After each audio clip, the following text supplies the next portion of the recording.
Hi everyone and welcome to KREM 2 News at Noon. It is good to see you. I'm Laura Papetti and we begin with breaking news about a two-time convicted killer in Spokane. Nathan Beal will now spend the rest of his life in prison. This morning a judge sentenced him to 30 years in prison for killing a Spokane man who was living on the streets in 2020. Prosecutors say Beal killed that man for practice just months before killing his ex-wife. He's already been sentenced for 31 years for her murder. Now he will spend a combined total of 61 years in prison for both. Before ruling on Beal's sentence, the judge had strong words for the crime he committed against an innocent man. A homeless person is not a piece of garbage you can dispose of with impunity. Andrew Bull was a person and he mattered. He was a son. And now I've learned a big brother and an uncle and a friend. Andrew's family was in the courtroom for the hearing. His sister told the judge they are all devastated by his death. The defendant also made a statement, still insisting his innocence. We'll hear from the victim's family and from Beal tonight, coming up on KREM 2. And a Spokane woman could be closer to getting justice for her mom who was murdered more than 2 decades ago. KREM 2's Kyle Simchuk spoke to her about the news that her family just received. Well, Tabitha Johnson was just 13 years old when her mom's body was discovered near an underpass in Seattle. She spent more than 2 decades wondering who's responsible and why. Now DNA evidence may have an answer. She was a lively spirit. For being like 5 foot, she had so much energy and spunk. Tabitha Johnson holds on to the good memories she has of her mom, Debbie Cascio, growing up with 3 siblings on Whidbey Island. We spent a lot of time at the beach, Deception Pass. That was like our favorite place to go. But Tabitha says her mom started struggling and could no longer take care of them. Tabitha and her siblings moved to Spokane to live with their dad. Debbie ended up on the streets of Seattle, and soon after, the victim in a violent murder. We didn't know the circumstances because we were so young. It was May 2000 when Debbie Cascio's body was found under a freeway overpass in Seattle. Now, nearly 23 years later, a possible break in the case. It's overwhelming. There's a lot of questions. Days ago, detectives in Colorado made an arrest in a 1996 murder. Ricky Dawson was extradited from Florida, where he was serving time for a 2001 homicide. He's now accused of killing a 35-year-old woman, and court docs reveal his DNA also matches a DNA profile found in Cascio's murder. Just brings up a lot of feelings, to be honest, and like what's going to happen next. Dawson has not yet been charged in Cascio's murder, but Tabitha says his name was floated as a suspect several years ago. But she believes Seattle detectives have been waiting to build a stronger case. She had a lot of friends and people who cared about her.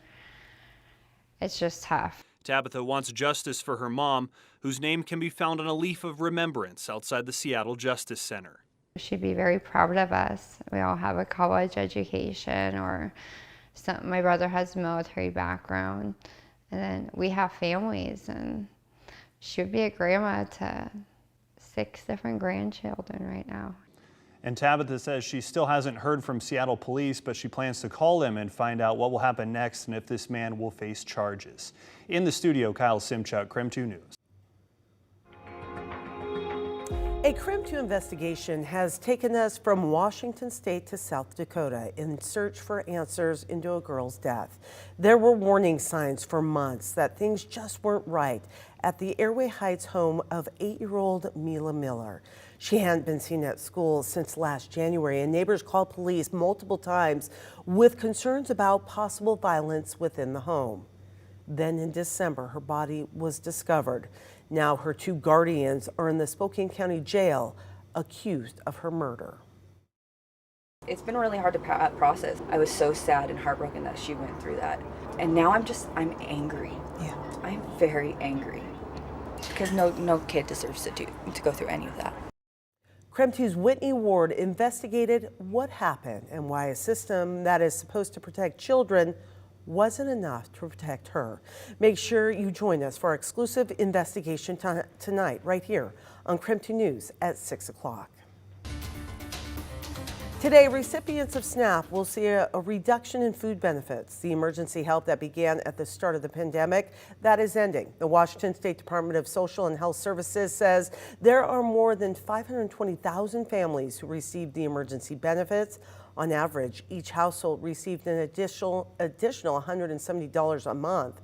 People will no longer get the extra money, but there is some good news. SNAP recipients will get slightly more money than they did pre-pandemic because of cost of living adjustments. It is estimated recipients will get about $169 per person per month. That is up from $121 pre-pandemic. DSHS, the director there of community services, says SNAP recipients should utilize the SNAP match program to maximize their benefits. They can match some of the money that they spend, or some of the SNAP benefits they spend on healthy, nutritious fruits and vegetables. Right now, the state legislature is working to prevent a food crisis in Washington in the wake of the decrease in SNAP funding. House Bill 1784 would give $28 million to state agencies to fund food programs. That bill passed unanimously out of the state house earlier this week. We're checking out live conditions across downtown Spokane, where this morning it was some pretty thick fog coverage. That has since departed. We're looking a lot better this afternoon, but boy, was it cold this morning. Laura, we saw temperatures in the single digits across the inland Northwest. It was so, and it was so thick. You know, there was moisture and fog, and it felt colder than I think it even actually was. Yeah, and just even the slightest bit of wind, like a 5-mile-per-hour wind, can oftentimes put our wind chills like 5 to 10 degrees colder than the air temperature. Check out these air temperatures, though. These are the lows from this morning. 1 in Deer Park, 3 in Coeur d'Alene. We got let off easy here in Spokane at 18 degrees, but it felt cold standing outside around 9 and 10 o'clock this morning. It's doing a lot better right now. From 3 degrees this morning to 33 already in Coeur d'Alene. That is a massive difference, as already the sun is trying to peek out from behind me. The fog has departed the region. Some people were a little bit worried that it wasn't going to be all that warm today. We are still well on track for mid-30s today. We'll stay in the mid to upper 30s later this week. Storm system will eventually be arriving from the north and west, and that's going to give us, yes, another chance of snow come tomorrow. But it's not going to start until tomorrow morning.